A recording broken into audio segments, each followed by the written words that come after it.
ากาศยามแรงหาเลาะเบิ่งเขาหน้าหวานเนาะซ้ำนี่แหละพี่น้องนี่เนาะบ่งามปานใดปีนี้มันบ่ออกหลายปานใดเนาะออกธรรมดาพี่น้องน้ำก็จะท่วมในจักหน่อย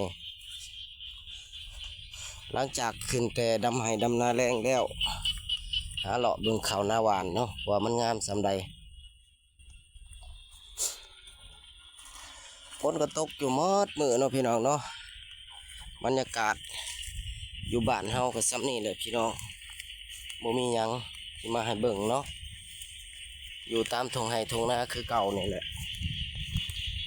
มาเบิ่งเขาหน้าหวานเนาะเป็นจะได้งามอยู่บ่เขาหน้าหวานเนาะอยากข้างในจักหน่อยเด้อเอาใหม่ปีหน้าปีนี้ถือว่าได้ซ้ำนี่เนาะสูงเติบในได้ประมาณ20 ปลายกว่าเส้นนั่นแหละเนาะคือว่าโอเคอยู่หญ้าก็บ่มีหลายมาเบิ่งทางนี้ก็น้ำลายบ่ทันได้ดำหน้าทงนี่บ่ทันได้ดำอยู่เนาะยังอีกไข่หนึ่งสิแล้วแหละพี่น้องเอ้ยดำนาปีนี้เนาะสิได้สำเร็จเสร็จสิ้นแล้วดำนาปีว่าซั่นเนาะ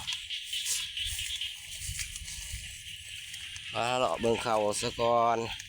มื้ออื่นจึงซ้ำยังอีกไข่หนึ่งเนาะไห้ตะกะตอนแรงมื้อนี้ก็ดำไห้หนึ่งแล้วก็พักผ่อนเมื่อยหลาย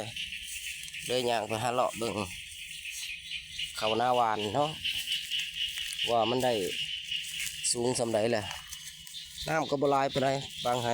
ก็จนล้นเนาะบางไห้ก็บ่มีน้ำมาเบิ่งเขาหน้าหวานเนาะถ่ายคลิปนี้ก็ยาวแหน่จักหน่อยรวมทั้งหมดก็21ไห้เนาะบ่ฮู้ว่าผลรายรับสิได้เท่าใดเนาะเขาหน้าหวานบ่เคยเฮ็ดจักเทื่อเนาะโอ้ยน้ำก็หลายบางไห้ก็หลายน้ำบางไห้ก็บ่มี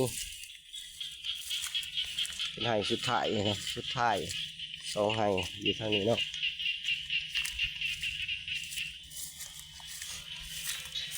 สิเลาะไปเรื่อยๆจนสุดไห้นาเนาะ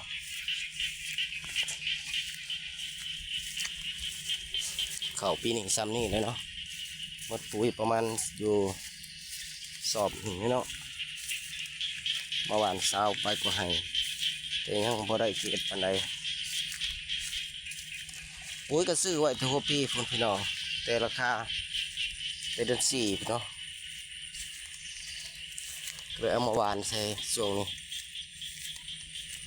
เขาหน้าหวานซ้ำนี่ได้พี่น้องเลยจะได้เข้าหน้าหวานทุกคนงามอยู่บ่แต่ละบ้านแต่ละมงแต่ละบอนเนาะส่วนเขาหน้าหวานค่อยโบปานได้เนาะก็พอที่ได้เกี่ยวได้อยู่ดอกปีนาก็ได้อันนี้ตกแรงเนาะน้ำกบลายให้นี่เป่งออกน้ำเนาะเดี๋ยวสิอาบน้ำก่อนเอาคลิปนี้จบไว้ซ้ำนี่ซะก่อนคลิปหน้าพอกันใหม่